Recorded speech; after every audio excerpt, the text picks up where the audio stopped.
Welcome to How to 360 Kitchen Creations. Today we're transforming sweet Cara Cara oranges into a vibrant homemade syrup, perfect for cocktails, desserts, or breakfast treats. All ingredients and instructions are in the description below. Here's what you'll need.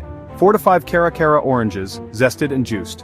1 cup of water, 2 cups of granulated sugar, the zest of 2 Cara Cara oranges, and optionally, half a teaspoon of pure vanilla extract, or 1 small cinnamon stick. Oh, and a pinch of salt. First zest 2 Cara Cara oranges, avoiding the bitter pith, then juice all 4 to 5 oranges to yield about 1 to 1.5 cups of fresh juice. In a medium saucepan, combine 1 cup of water and 2 cups of sugar. Over medium heat, stir until the sugar fully dissolves. Once it reaches a gentle boil, reduce to a simmer.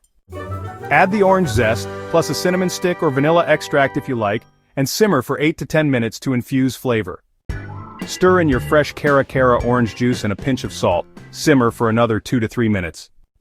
Alright, now remove it from the heat. Next, strain through a fine mesh sieve into a heat-proof container to remove the zest and spices. Once it's cooled, go ahead and seal it in a sterilized jar. Make sure to keep it refrigerated, and you can use it for up to 2 weeks. You can drizzle it over pancakes, mix it into cocktails or sodas, or even spoon it onto vanilla ice cream for a burst of citrus sweetness. Thanks for watching. Give this Cara Cara orange syrup a try, and let us know your favorite way to use it. And of course, don't forget to like, subscribe, and hit the bell for more homemade recipe videos.